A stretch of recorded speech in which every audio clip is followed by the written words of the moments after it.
नमस्कार। मनोभाव चैनल में आपका स्वागत है। ठाकुर जी के एक छोटे से भक्त हुए धन्ना जी, जिनके पिता एक साधु सेवी, सरल हृदय और साधारण से किसान थे। वे पढ़े लिखे तो थे नहीं, पर थे श्रद्धालु। उनके यहाँ प्राय विचरते हुए साधु संत आकर एक दो दिन रह जाते थे। उस समय धन्ना जी की आयु 5 वर्ष की थी। उनके घर एक ब्राह्मण पधारे। उन्होंने अपने हाथों कुएं से जल निकालकर स्नान किया और तब झोली में से शालिग्राम जी को निकालकर उनकी तुलसी, चंदन, धूप दीप आदि से पूजा की। बालक धन्ना बड़े ध्यान से पूजा देख रहे थे कि कभी पंडित जी दही से स्नान करा रहे हैं, कभी शहद से और कभी जल से। ये सब देख के धन्ना जी को बड़ा आनंद आता था। कुछ दिन बाद जब संत जाने लगे तो धन्ना जी उन्हें देखकर रोने लगे और पंडित जी से कहने लगे कि भले ही आप चले जाओ, परंतु अपने ठाकुर जी को मुझे दे जाओ, उनकी सेवा मैं किया करूँगा। यह कहकर धन्ना जी बहुत रोए और उन्हें रोते देखकर संत का जाना मुश्किल हो गया। तो पंडित जी ने एक उपाय सोचा। जब धन्ना जी रात्रि में सो गए तो वे बाहर से एक काला पत्थर उठा लाए और उन्होंने उस पत्थर पर तिलक, इत्र आदि लगाकर सिंहासन पर स्थापित कर दिया और नीचे की तरफ पास में ही अपने ठाकुर जी को भी बैठा दिया। धन्ना जी जब सुबह उठे तो पंडित जी को कहने लगे कि आप मत जाइए। तो पंडित जी ने धन्ना से कहा कि देखो, यहाँ मंदिर में 2 ठाकुर जी हैं। अब बताओ तुम्हें कौन से ठाकुर जी चाहिए, सिंहासन वाले या जो नीचे बैठे हैं वो? तो धन्ना जी बोले, मुझे तो सिंहासन वाले ठाकुर जी चाहिए। तो पंडित जी बोले, ठीक है, तुम बड़े वाले ठाकुर जी रख लो और उनकी नित्य सेवा किया करना। इसके बाद अपने ठाकुर जी को लेकर पंडित जी वहां से चले गए। उसी दिन से धन्ना जी उस पत्थर की सेवा करने लगे, क्योंकि असली शालिग्राम तो पंडित जी अपने साथ ले गए थे। इस प्रकार बालक धन्ना पूरे हृदय से अपने ठाकुर जी की नित्य पूजा किया करते थे। खेल खेल में धन्ना जी भगवान को कभी सिर पर रखते और कभी हृदय से लगाए घूमते। खेल कूद तो जैसे धन्ना को भूल ही गया। वे लग गए भगवान की पूजा में। ब्राह्मण को जैसी पूजा करते उन्होंने देखा था, अपनी समझ से वैसी ही पूजा करने का आयोजन वे करने लगे।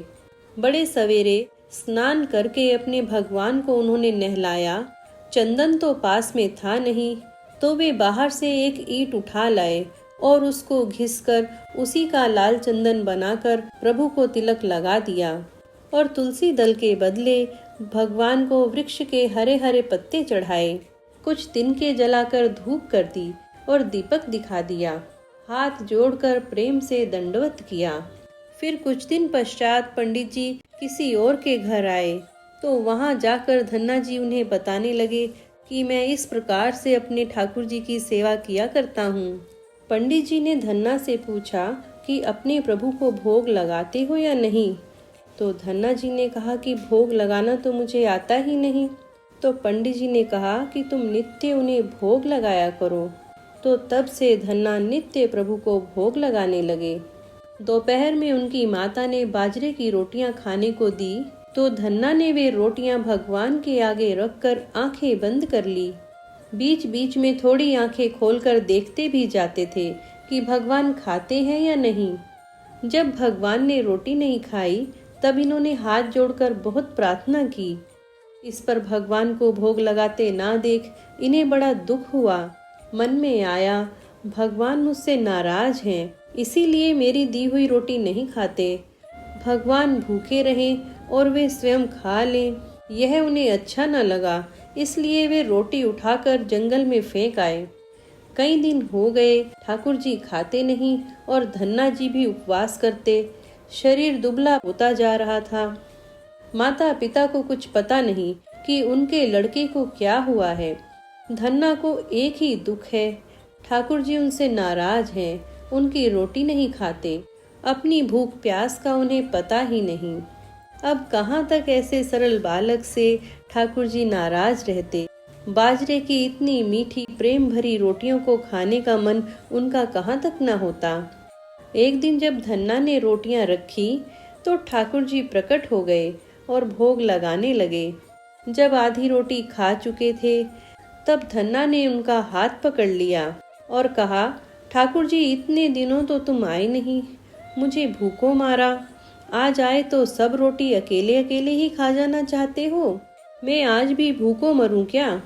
मुझे क्या थोड़ी रोटी भी ना दोगे? बची हुई रोटियां भगवान ने धन्ना को दे दी, जिनको सुदामा के चावल द्वारिका के 56 भोग से अधिक मीठे लगे थे। विदुर का शाक तथा विदुर पत्नी के केलों के छिलके के लोभ से दुर्योधन का सारा स्वागत सत्कार जिन्होंने ठुकरा दिया था, भिल्ली के बेर का स्वाद वर्णन करते जो थकते नहीं थे, उन्हीं प्रेम के भूखे ब्रजराज कुमार को धन्ना की रोटियों का स्वाद लग गया। अब नियमित रूप से वे धन्ना की रोटियों का नित्य भोग लगाने लगे। बाल्यकाल समाप्त होने पर धन्ना जी में गंभीरता आई। भगवान ने भी इनके साथ अब बाल क्रीड़ा करना बंद कर दिया। परंपरा की रक्षा के लिए प्रभु ने इन्हें दीक्षा लेने का आदेश दिया। धन्ना जी वहां से काशी गए और वहां पर श्री रामानंद जी से इन्होंने मंत्र ग्रहण किया। गुरुदेव की आज्ञा लेकर ये घर लौट आए। अब धन्ना जी को सर्वत्र सब में अपने भगवान के दर्शन होने लगे। वे उस हृदयहारी को सब कहीं देखते और उनकी स्मृतियों में ही मगन रहते। एक दिन उनके पिता ने उन्हें खेत में गेहूं बोने भेजा।